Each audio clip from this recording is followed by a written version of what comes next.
Hello everybody, my name is Jarrett and welcome back to my channel. We're going to be continuing our discussion about Dead Like Me. We're on episode 12 of season 2. This episode is called Forget Me Not. Now there are a lot of elements of this episode that are super important to the overall lore. There's a lot of things that get tied off. The biggest arc being tied off is Ray's arc. Ray is a character that we've been seeing for the last several episodes. He's dating Daisy, and it all culminates in a lot of drama. The interesting thing about this particular episode is that the theme overall is kind of about letting go. And what is interesting about that is that in Ray's intro episode, the very first one that he appeared in, the overall theme was about holding on tightly to things.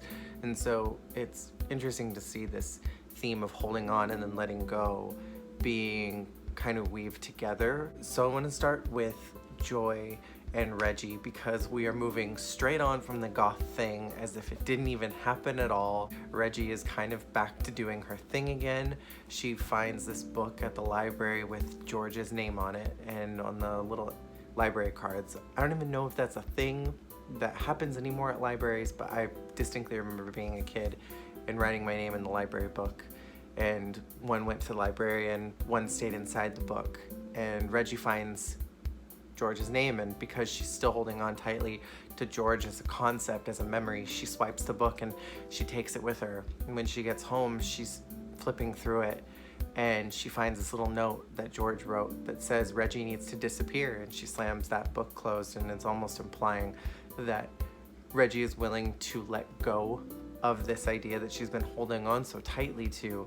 In the last episode, when she was sitting with the group of goth girls and playing the How I Would Die game, she literally referenced George's death on how she would want to die. She's been spending the entire series so far just idolizing George and not seeing her for who she was, or maybe seeing her for more than what she was. And with Joy, she goes to Happy Time to attempt to try to get a job, and she meets Dolores, and they play my favorite musical theme again, which I really love and appreciate. But Dolores puts two and two together, that she's the mom of the girl who died, and they have this moment where Joy is asking about George, what she did on the last day, and knowing what's happening in the next episode, there's some interesting foreshadowing moments where you can tell that Dolores is pretty uncomfortable with what she did to George by sending her to the filing room, since that's the job that she only gives people that she doesn't like. And she kind of punished George. That first day that she worked there, George died right away, and here her mom is asking questions about it. There's almost this implication that Joy is going to get a job at Happy Time. This never really goes anywhere, and it never actually happens. The kind of fanfic that I had made of season 3, Joy does get a job at Happy Time, and she and Millie cross paths, and it's something that I wanted to kind of explore, but we never really get to see it for the rest of this season. We do meet one of the neighbors. Her name is Claire, and she talks about how JD got out and pooped in her garden, and this is another foreshadowing moment of something that is one of the most awful moments in the entire series. As for George, her goal this episode is to get this woman who has a hard time remembering things. Her name is Nina, and she's this old woman who's at this hospital, and George ends up recruiting Mason and Daisy to help her out. And through George's whole arc, she gets a lot of physical comedy. There's, moments where she's talking to Rube about how slow old people are crossing the street. And while she's having this conversation, this person is with a walker walking very slowly by.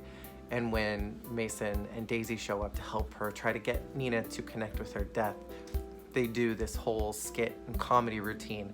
We normally don't get to see this much physical comedy happening in an episode, so it was kind of refreshing. There was an important lore piece that's brought up that hasn't really been addressed or talked about since the Shallow End episode, which is getting someone who died to connect with their death. Most of the time with the deaths that have happened in the series, the person just kind of is like, oh, I'm dead, and then they move on, or they're a little bit frustrated about what happened, but they move on quickly. They don't linger around, with the exception of Theo in the Shallow End, who wanted to go to his funeral. It wasn't really an issue of him connecting to his death because he knew he was dead. He just didn't want to leave. And this time, Nina could not connect to her death, so she wasn't able to move on because she couldn't remember that she was dead long enough to connect with it. And this is something that is never really addressed or brought up again. This is really the first time that connecting with a death has ever been even brought up as a parameter for how somebody gets to move on. I won't lie, I have taken this concept from the show and used it in my own book that I'm writing about Grim Reapers, is that their job, rather than tapping somebody on the shoulder or popping their soul, is to get them to connect with their death, because I think that concept is really interesting for a Grim Reaper, to make that job a little bit more difficult to get that person to go to the afterlife. And I wish that this was fleshed out a little bit more, which is why I kind of took the idea and made it a major plot point in my story of Grim Reapers.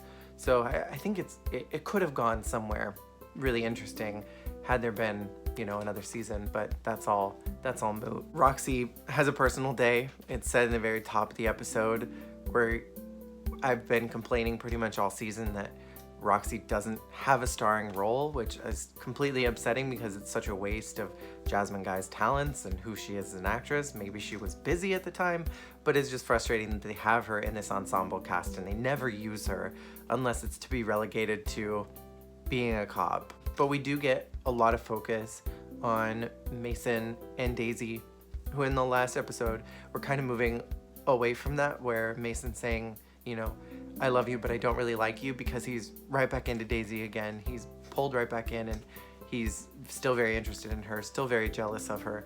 And Ray is clearly jealous of the relationship that Daisy has with Mason, and Daisy is slowly becoming less and less interested in Ray. We're seeing more of that physical abuse. He grabs her again when he goes to the boxing ring to meet up with her. And he's very possessive of her at the top of the episode when he shows up to their Waffle House. And when he's talking to Rube and George about her, he's, referring to her as his girl. And because we've seen him be so physically aggressive and abusive towards her, it kind of just makes it that much worse, especially because he doesn't really seem like he's that interested in her. He's more interested in the idea of her. And this all culminates into the last important scene, but he's putting together all these pieces that something is not quite right about her. Rube calls her bad luck, and he starts remembering that when they met, somebody died, and a few days ago somebody died, and today at the boxing ring somebody died, and he is calling Daisy out on this, but she's not really taking the bait. She's just kind of like, we're done, and leaves with Mason. And she even admits that she loves the idea that two men are fighting over her, and I think she's kind of allowing her feelings to kind of turn into something more with Mason, which is why she's willing to let go of Ray, because I would like to hope that what the intention is that she sees that Mason genuinely cares about her, and then it's not just this shallow relationship for sex, and that, she can have more in a relationship than just somebody who doesn't treat her right. And at the end of the episode, Ray shows up and calls Daisy bad luck, tells her that she's a bad luck charm, and he again gets physically abusive with her, and he starts choking her.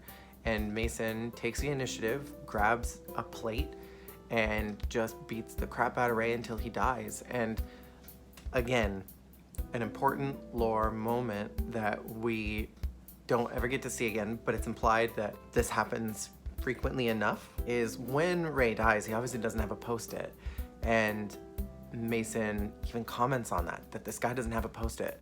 But Daisy pushes Mason back, and they watch as Ray's soul comes out of his body and it turns into a graveling. And Daisy mentions that she's seen this happen before. And before, I had a theory that when Daisy was talking about how she doesn't like the idea of a helpless woman being attacked by a man, I thought that may have been something that happened to Daisy's sister, which is why she brought it up. But I'm now wondering maybe if something happened to her while she was in New York. Maybe she got attacked, maybe she killed the guy and he didn't have a post-it, and he turned into a graveling, which is why she's seen it before.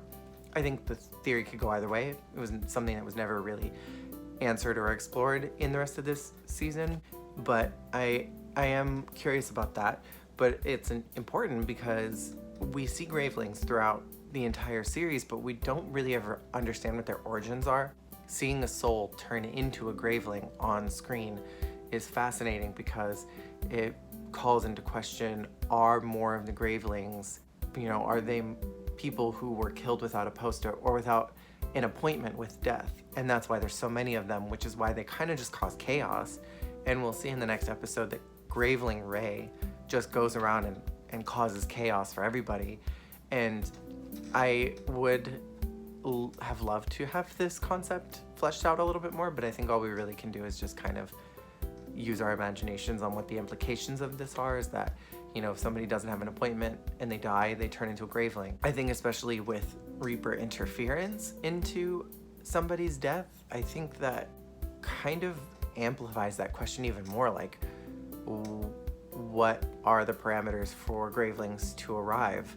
How was Ray's death not anticipated by whoever is in charge of death? Because they should have known that he would have been killed by Mason that day. So there's a lot of questions that get asked and none of them really get answered. So all we can really do is just kind of imagine what those answers are. Rube in the beginning of the episode is somewhat kind of back to his old self, with being upset that Daisy is with somebody who's alive, and that's not what she's supposed to be doing. He has an important moment at the hospital. He goes with George to help her out with her reap, but kind of gets frustrated at her attitude about old people, and she says that she doesn't like them and she's complaining about them. But we meet Penny, who is from the Natural Causes Division. She works at the hospital, and Rube seems kind of envious because it's so much easier to be a Reaper at a hospital because you don't have to chase anybody around. You've got everybody's name on a clipboard, and Penny is a really fabulous character that we get to meet. We're going to see her one more time before the series ends, and she gives Rube some information about Rosie and where she's at and where she's being taken care of, and she comments that he's driving on the wrong side of the road. And it's interesting that Rube is commenting on things that Daisy's doing that she's not supposed to be doing as a Grim Reaper, that all of her little indiscretions with, blowing the rich and famous didn't happen on his watch, and she's not going to do that while on his watch. But yet here he is doing something that he tells him not to do all the time, which is holding on to your past. And Penny kind of course corrects him. Not that it changes too much, because he's still going to do what he's going to do. He very much has George and her attitude inside of him with that. He's going to do what he wants, regardless of what he's supposed to be doing. This will culminate, not quite yet. We have to wait a couple episodes for this to turn into something, but he is still holding on. He's not able to let go. And we're seeing some of the other characters starting to let go, like with Reggie letting go of her idea of what George was, and Daisy letting go of Ray and being mistreated. And we're seeing these things, but we're also seeing people holding on even tighter, like with Mason holding on too tightly to Daisy, and Rube holding on too tightly to finding out what happened to his daughter. I think this episode overall is really good. I think there's parts that are kind of frustrating because I would have liked to have seen more about Reggie and how she's feeling. Like, we had so much attention on her in the last episode and so much focus on her, and this time we got so little.